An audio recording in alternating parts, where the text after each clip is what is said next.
Well, our scripture reading for today is continuing in Luke, Luke 12, 35 to 48. I promise to use the same version that's on the screen, no interlinear today for this. And if you have your books with you, please do follow along. Okay, Luke 12, 35 to 48. Stay dressed for action and keep your waiting for their master to come home from the wedding feast, so that they may open the door to him at once when he comes and knocks. Blessed are those servants whom the master finds awake when he comes.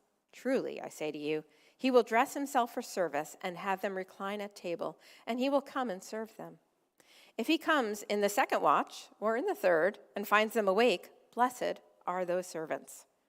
But know this, that if the master of the house had known at what hour the thief was coming, he would not have left his house to be broken into.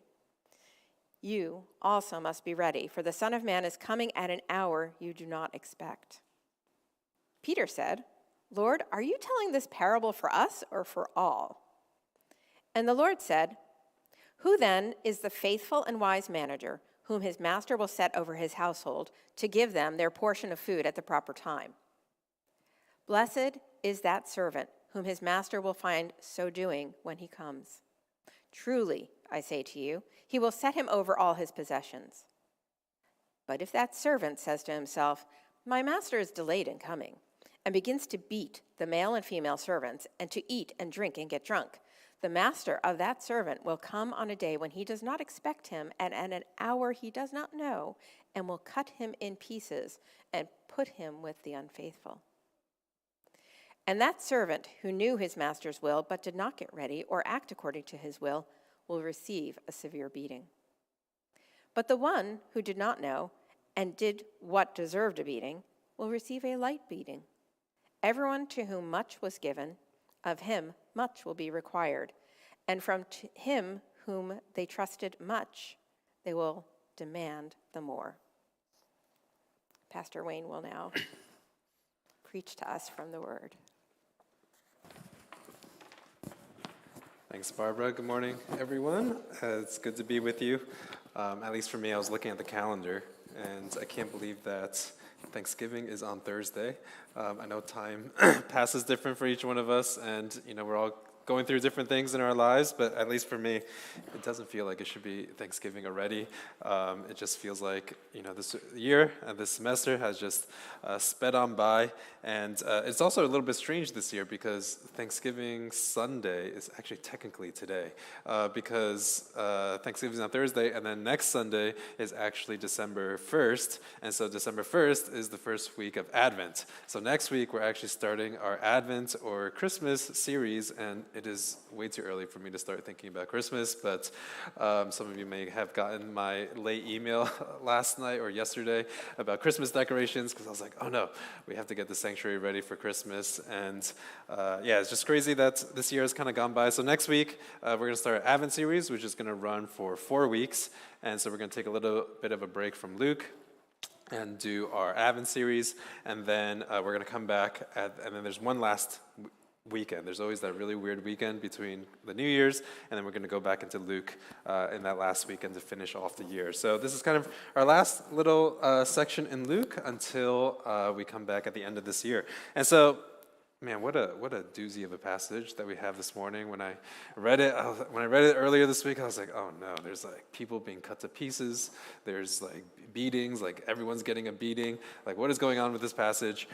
And this is one of these passages that I would never actually choose to preach on, because it's like, why would I preach on this passage where, it's so violent and what is going on here? But yet, as we walk through Luke, this is the best part of going verse by verse, passage by passage. I'm forced to wrestle with and preach on these texts in God's word that aren't as fun either. But here we go, right? So in Luke chapter 12, in verse 35. Now, I was thinking about, as we think about Luke, right? So the whole point of this passage, the whole point of this entire book is follow me. And the idea is, what does it really mean for us to follow Jesus?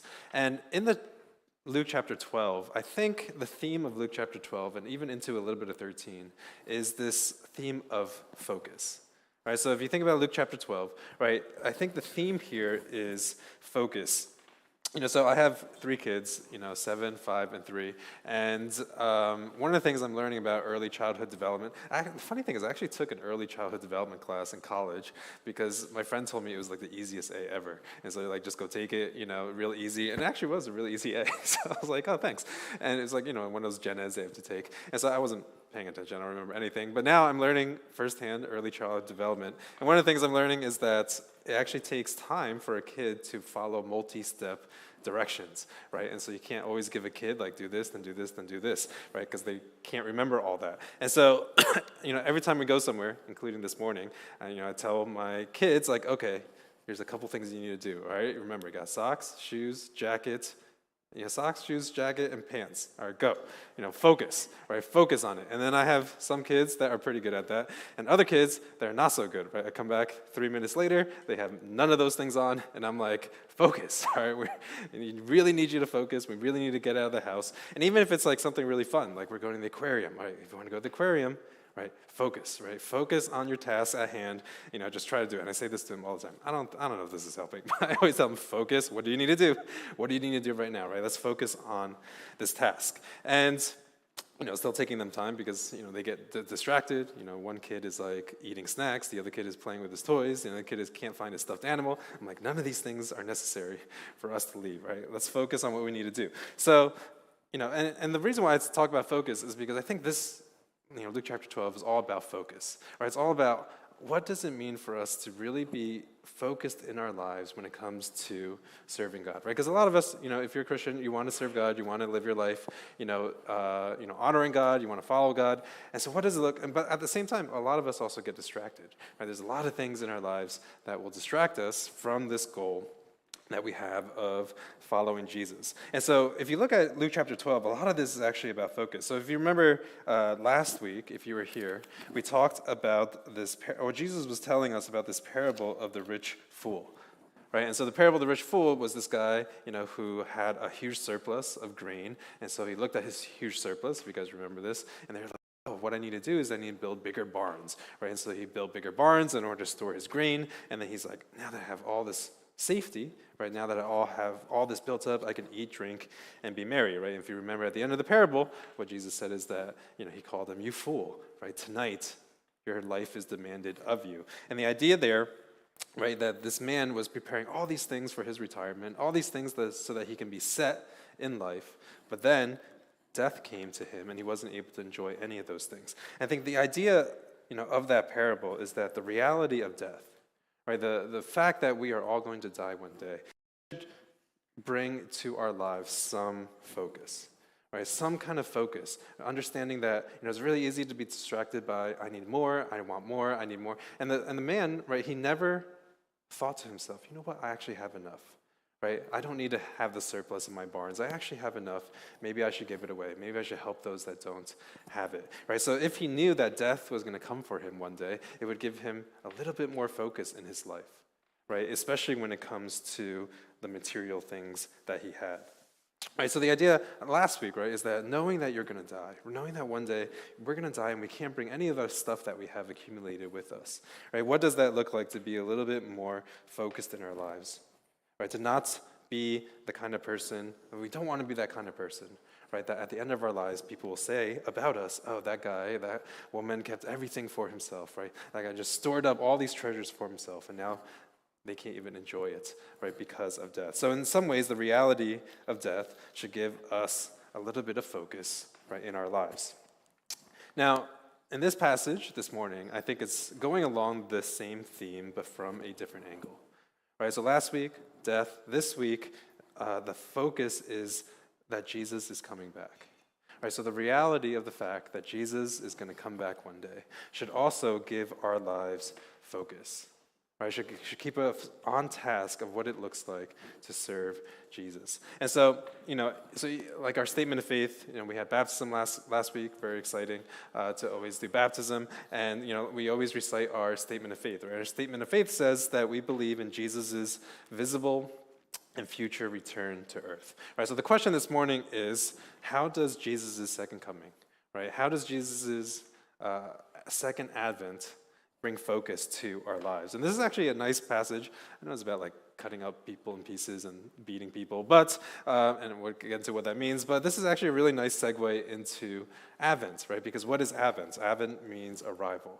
Right, Advent means Jesus' first arrival. But also, as we always talk about every Advent season, that we are living in between Jesus' two Advents. Right, we are living in a time where we know that Jesus has come once, but we're also looking forward to that time when Jesus will come back again in his second Advent. Right, so the idea of this passage, right, and what we're going to think about today, right, is what does it look like for Jesus' second coming to give our lives focus when it comes to serving him. So let's take a look, starting in verse 35. Let me read it for us again. Okay, so it says, "Stay dressed for action and keep your lamps burning, and be like men who are waiting for their master to come home from the wedding feast, so that they may open the door to him at once when he comes and knocks. Blessed are those servants whom the master finds awake when he comes. Truly I say to you, he will dress himself for service and have them recline at the table, and he will come and serve them. If he comes in the second watch or in the third and finds them awake, blessed are those servants. But know this, if the master of the house had known what hour the thief was coming, he would not have left his house broken into. You also must be ready, for the Son of Man is coming at an hour you do not expect." All right, so a couple things about this parable, right? So this is another parable that Jesus tells. And in this parable, you have the scenario where the master of the house has left for a wedding. And oftentimes when you leave for weddings, sometimes weddings can be really long. You don't know what day they're coming back. And so the expectation is that when the master gets home, right, when the master arrives home, he can arrive in the middle of the night, that the servants, as soon as he knocks on the door, the servants will be there ready and waiting for their master to arrive. And of course, it's not hard to imagine that at a certain point, right, the servants may be thinking, he's probably not coming back tonight. Right? He's probably a little bit delayed. He's not going to come back tonight, and so maybe I'll just relax a little bit. Right? And so the second watch, you see that second watch and third watch. The second watch would be between 9 and midnight, which is not too late, right? Most of us are probably up 9 to midnight. And then the third watch would be midnight to 3 a.m. And then the fourth watch would be 3 a.m. to 6 a.m. Right? And so basically it's saying that, whenever the master may come home that night, right, what does it look like for us to remain vigilant? What does it look like for us to continue to serve Jesus, even though he says that he's coming back, right, but we don't know when? And especially if we feel like Jesus is being delayed, right, what does it look like for us to not get distracted, right, and stay on task and be ready, right, when the master of the house arrives? So in verse 35, right, Jesus says, "Stay dressed for action and keep your lamps burning." All right, so stay dressed for action is literally translated, gird up your loins, right? So back in the day, the idea is that back in the day, they would wear these long flowing robes, right, that would be tied at the waist. And if you ever tried running in a bathrobe, it's really hard to do, or running in a dress or a skirt, right? It's a really hard thing to do. And so to gird up your loins means you pull up and you tuck in your robe in your waist, and so your legs are free, right, and ready for action. And it's kind of interesting because this is the same thing that Moses actually told the Israelites, right, when they had their first Passover feast, right? And so in that feast, if you remember the Passover, right, it came as the 10th plague that was going to hit Israel. And, God knew, Moses had this idea that once this 10th plague hit Egypt, that Pharaoh was going to let the people go. And so during that Passover feast, right, Moses said, gird up your loins, right? Eat, have the Passover feast, but gird up your loins, be ready to go, right? And what's interesting is that, as they are, this could in some ways be tied into what we talked about a couple weeks ago. So a couple weeks ago, we talked about the leaven of the Pharisees, right, which is hypocrisy. And if you kind of, read through, Luke altogether, you kind of see this theme of girding up your loins, kind of reminds you of Passover. And then this leaven, we have the Pharisees, also reminds us of Passover, right? Because they weren't allowed to put leaven in their bread, right? Because they couldn't wait for it to rise. And that's why for communion and stuff, we eat bread that's without leaven, right? So it's flat and crusty, because that's all they had time for. And so you kind of see this theme throughout all of Luke chapter 12, this theme of being ready, right? This theme of what does it look like for us to be ready at a moment's notice? And so Jesus says, have the same level of readiness, right? And he also says to keep your lamps burning. And so, back then, you can't just switch on the light and expect it to stay on all night, right? So if you want to keep your lamps burning, you have to always check the oil, right? You have to keep on checking the oil, add more oil if it needs it. And basically the idea of this, so the idea of waiting is almost like a waiter or waitress waiting on a table, right? It's a very active kind of waiting, right? It's not just like you're sitting there staring, right? But it's like, oh, what does it need? What does it, like, does the person need anything? Should I fill it up with water? So the idea of this waiting, right, is not just like sit back and just chill and wait until Jesus comes back, right? But it's this kind of active, right? Making sure that the lamps are being lit, right? Or that we're doing what it is that we're supposed to be doing, right? Being faithful to what God has called us to do. And so, as the night goes on, obviously, it is more and more tempting, to just go to sleep. If we feel like Jesus is delayed, it's more and more tempting to just, go find something else to do or be distracted, right, at our main task. And so, I think two things that we have to answer this morning if we want to apply this to our lives. Right, so first is, what motivation does Jesus give us to be good servants? Right, so we have this, pretty, I think, easy to understand concept of being faithful, being ready when Jesus comes back. But we have to know, right, what kind of motivation does actually Jesus give us to be good servants? Right, why should we be motivated to do this? And secondly, what does it actually practically look like to stay awake, awaiting Jesus' return? Right, what does this actually look like practically in our lives? And so, first, right, what kind of motivation does Jesus give us to kind of keep on being on watch, right? Keep on being active, keep on, anticipating Jesus' return. And Jesus actually gives us two motivations here. And so first is in verse 37. And so in verse 37, it says, "Blessed are those servants whom the master finds awake when he comes. Truly I say to you, he will dress himself for service and have them recline at table, and he will come and serve them." So, on the one hand, right, that's my fault. I pressed the button. I don't know what button I pressed. Okay, thanks. So, on the one hand, right, I could just say, we should just all be good servants of Jesus, right? Like, we shouldn't need any motivation to serve Jesus, right? It's like, that should be motivation enough, right? Jesus saved us, he died for us, we should just be motivated to love him, right, as our Lord and Savior. But it's really amazing what Jesus says here, right? Because Jesus does something here that no other master will do, right? If you notice, the he here is actually the master. And he says, if his servants are awake when Jesus returns. It actually says that Jesus will dress himself for service. Jesus will have us recline at the table, and Jesus will come and serve us. And that's kind of, like, if you picture that in your mind, that's kind of like ridiculous, right? The master's at a wedding feast, he's coming home, and he expects the servants to be ready, right? And he says, if I find you ready, I'm the kind of master, right, that will say, no, you servants, you go recline. Because you were ready, because you were faithful when I came home, I am now going to serve you. I'm going to now gird up my loins, and I'm going to now serve you. And this is like kind of a crazy picture, right? Because, like, what kind of master would actually do something like this? Right? That master would come home and be like, yeah, I'm tired, serve me, bring me some food, bring me some drink, get my bed ready, get a bath ready. But no, he says, I am actually going to serve you. Right? When I see you, ready, that he is going to come and serve us. And really, we see Jesus as a master like no other, right? Like no other master would do this. As 21st century Americans, we probably don't like this language very much of master and servant, right? But in some ways, it's kind of like at work. It's not like we don't necessarily have an issue with authority, right? We don't necessarily have an issue with like having a boss and having like a structure at work, where we report to someone. And like, it's not like we necessarily have an issue with, having someone in authority over us, but I think we care deeply about whether or not that boss is good to work for.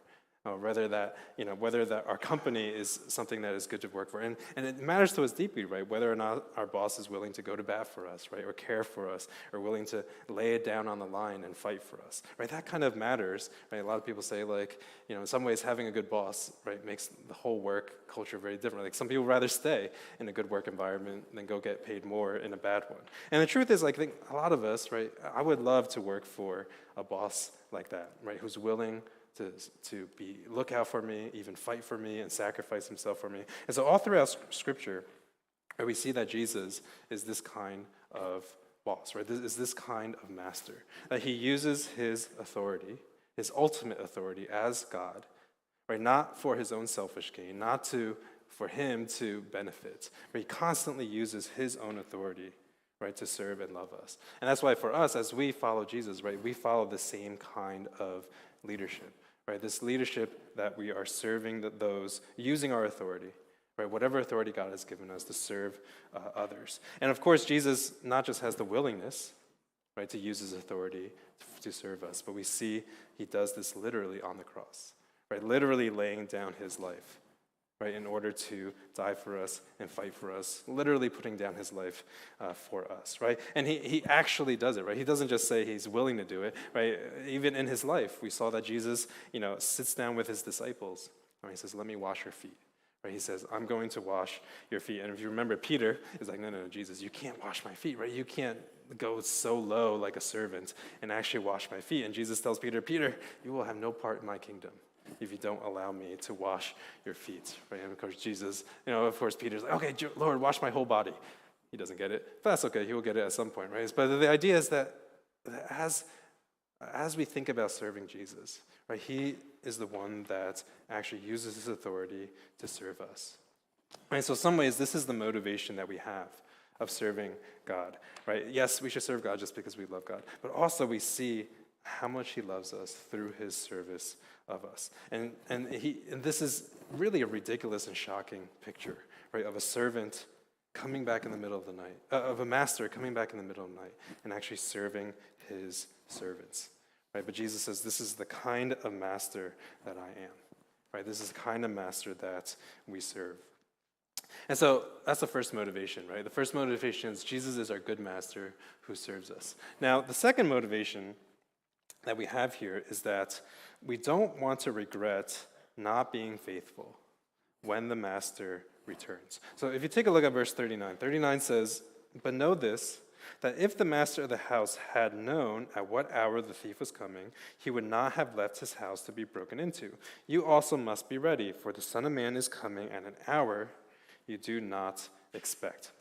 So it's a little bit confusing because Jesus actually completely changes up the parable in the middle of the parable, right? This is almost like a whole different scenario, right? So don't think that this is tied into what we just read. And so basically, and it's a little bit weird because Jesus is comparing himself to this thief, right? Who's like coming into our houses in the middle of the night, right? And surprising us. But the reason why Jesus does this is simply to point out the unexpectedness of his coming, right? Just basically point out that you do not know the hour that Jesus is going to come back, right? Just like a thief, it's going to be suddenly. And so all Jesus is trying to say here is that we must be ready at any time.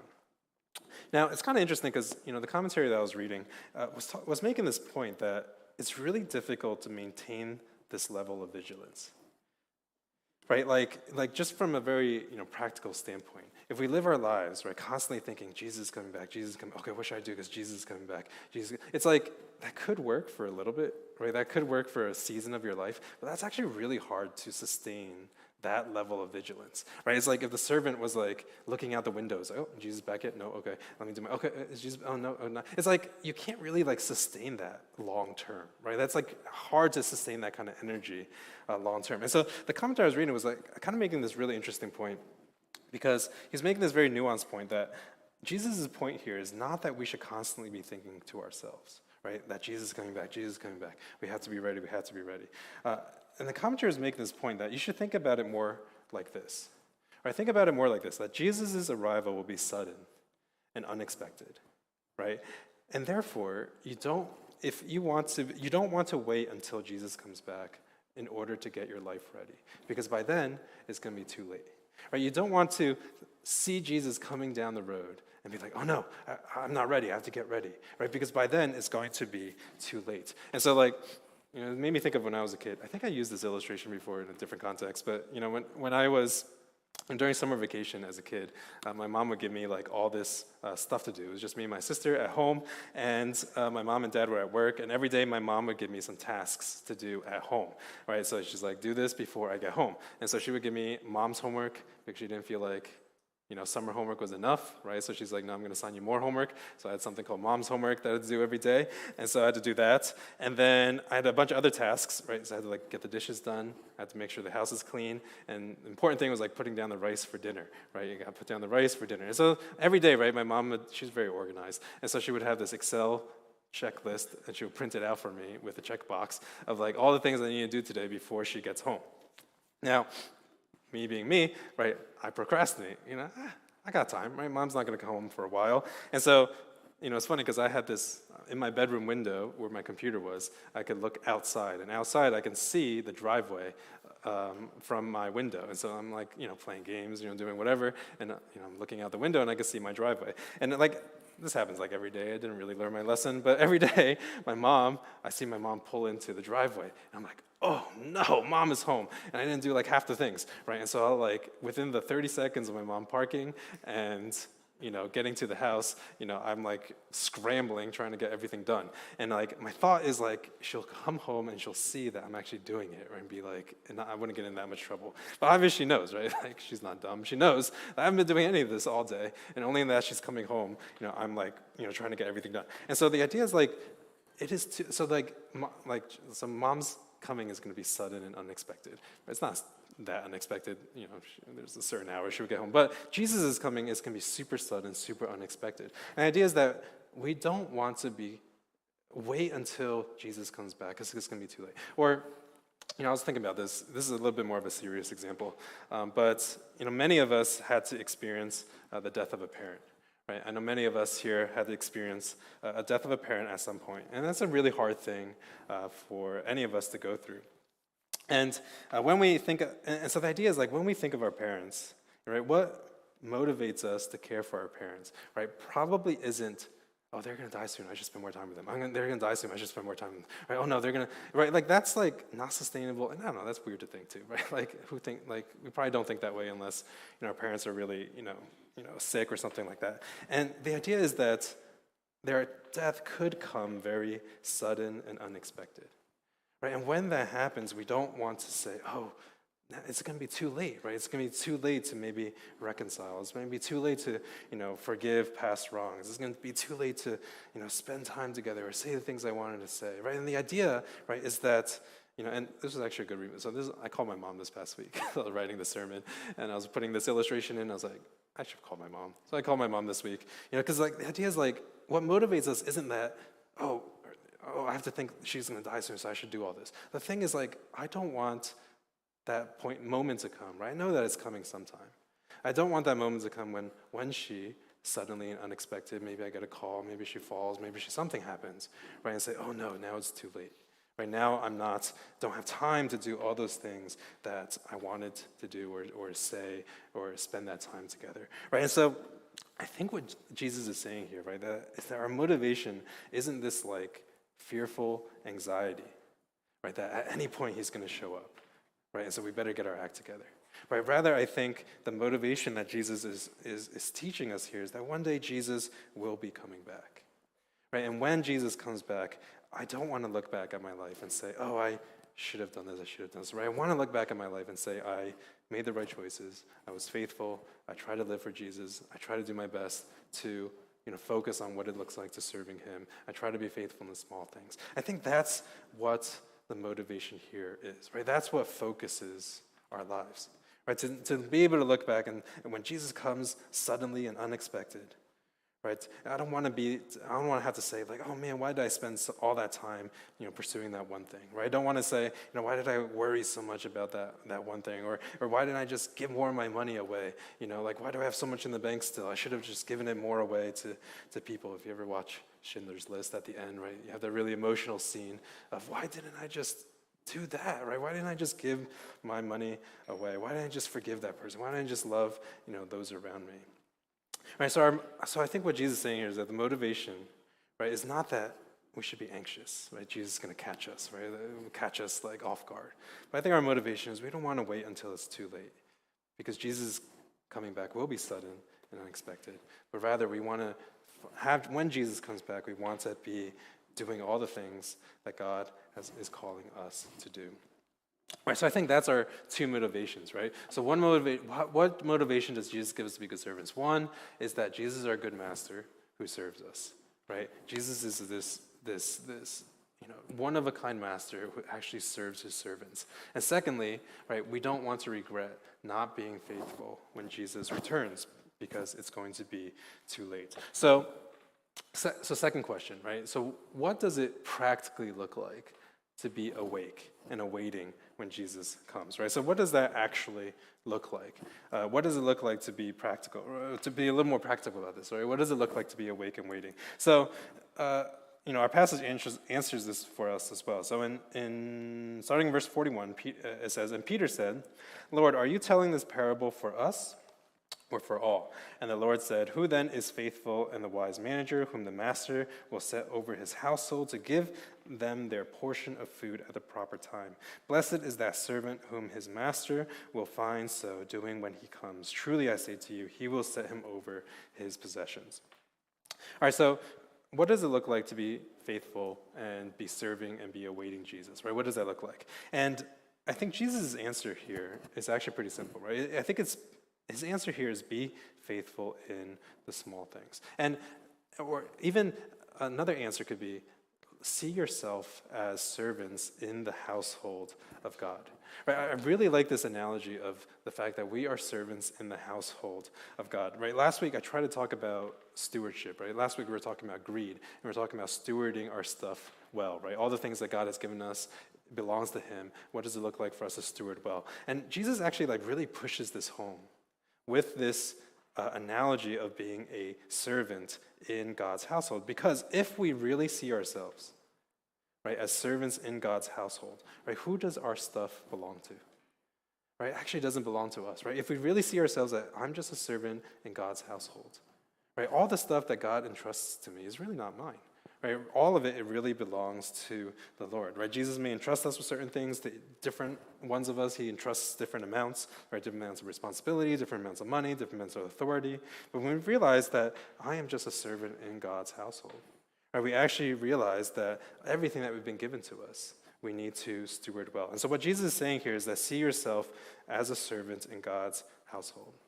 Right, what does it look like to be faithful in the small things? And it's really interesting because there's actually another, third motivation here. It says, if you are faithful in the little things, right, we know that God will also entrust us with the bigger things. Right, so there is a sense of reward here as well. Right, that as we are stewarding these little things, right, that God will able to entrust us with big things as well. All right, so I think something for us to all think about, right, in terms of how to answer this question for us in our own lives, right? It's something to think about is what does it look like in my own life, right, in each of our lives, to be faithful in these small things, right? What does it look like in our own lives to see yourself as a servant in God's household, right, stewarding well all the things that God has given to you, right? And as we think about these things, right, I think this is what it practically looks like to be ready, right, to be ready when Jesus comes back, that we won't be caught off guard, right, that when Jesus comes back, we're doing all the things that God is calling for us to do.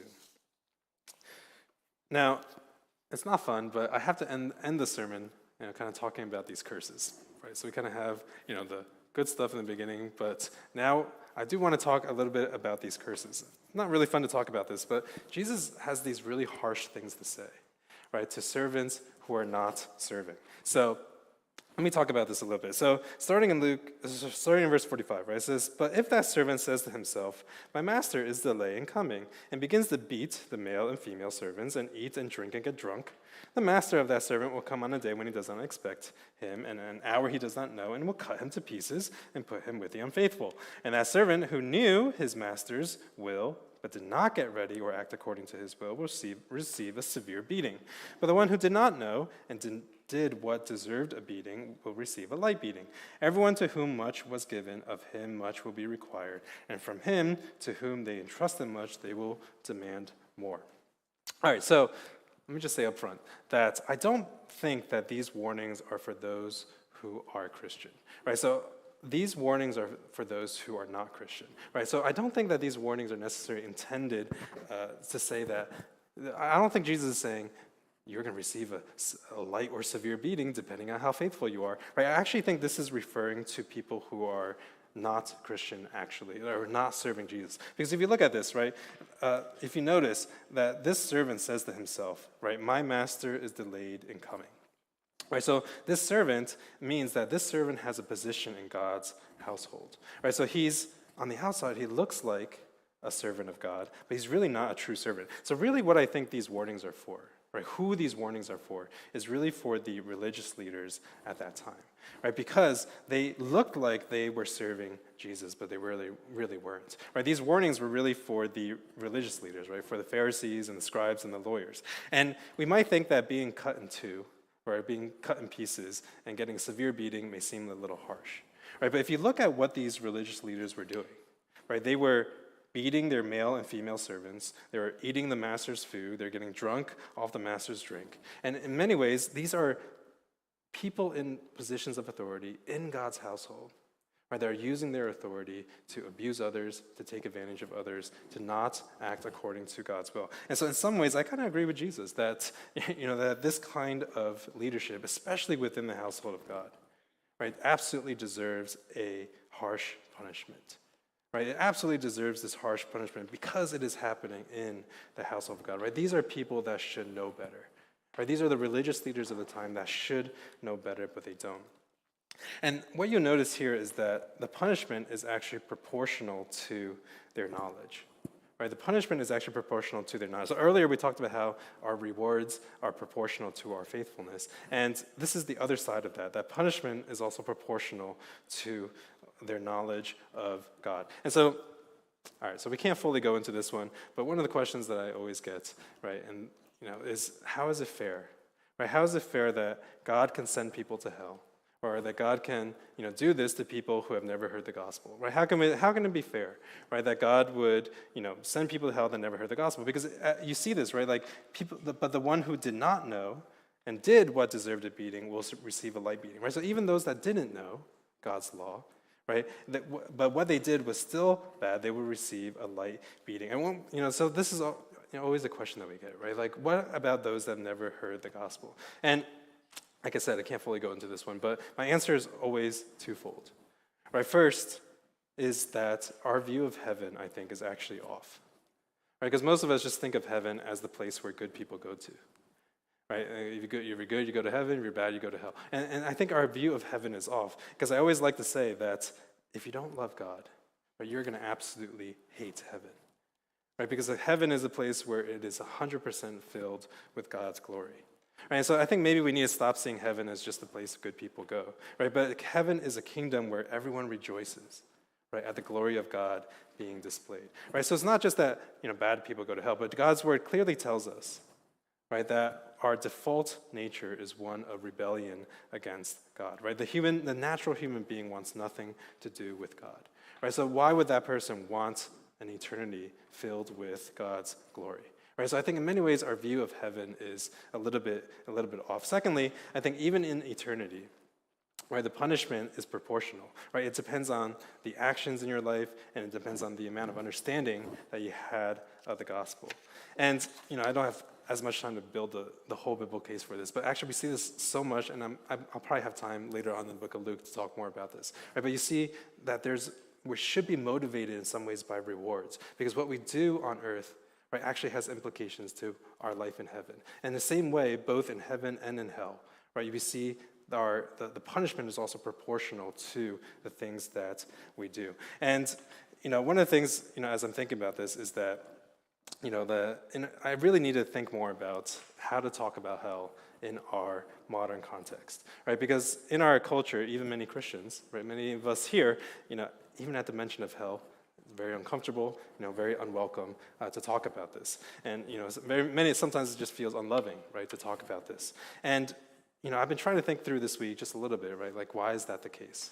Right? Why is the case that we kind of like are repulsed at this idea that hell exists? And, I think part of it is because, people's lives have gotten harder, right? A lot of our lives have gotten harder. And many people may even may say that their lives, they're living in a hell just being in this world, right? Living in a hell of their own, just being in this world, right? So it's hard to think about it as an eternal one, right? But I also think it's interesting that, while suffering has increased, right? It feels like suffering has increased all around the world, but so has this belief that people are inherently good, right? It's kind of this weird thing where it's like suffering has increased, but yet we still hold on to this idea that people are inherently good.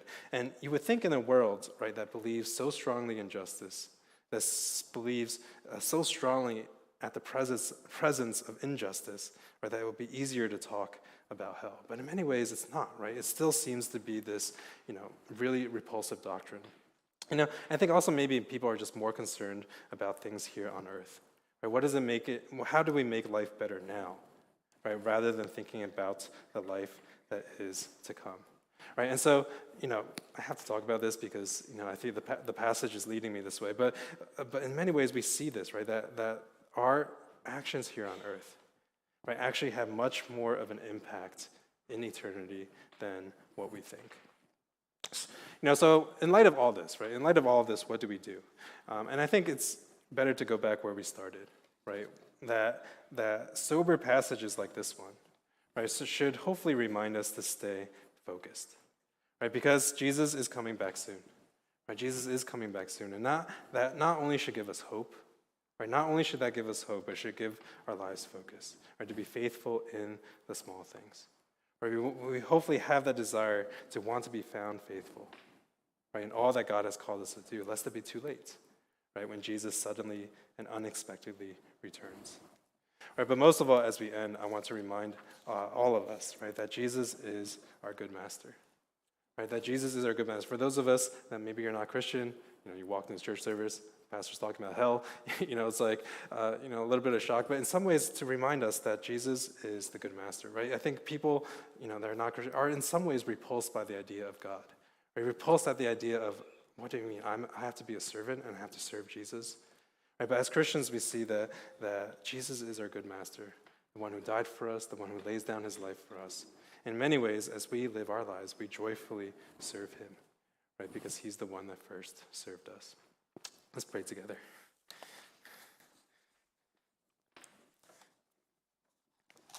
God, in many ways, as we come to your word, there's a lot in your word that challenges us, that speaks a lot for us to think about and to wrestle with. Father, your word speaks truth to us, not only about our lives here, but your word speaks truth to us also about the life that is to come. And maybe, Father, because suffering and our lives are, maybe so stressful and, so many things going on in our lives that we don't think about eternity at all. Maybe we think more about how to make our current lives better, how to make our current lives more bearable. Or, for some of us, just trying to get through life, trying to get through day by day. But Father, I pray that you remind us of the life that is to come, that as we think about eternity, that as we think about being servants in your household, Father, would you give us hope? And especially as we come into this Christmas season, or even Thanksgiving, as we celebrate Thanksgiving this week, maybe it's hard to find things that we are grateful for, or hard to find things that we are thankful for.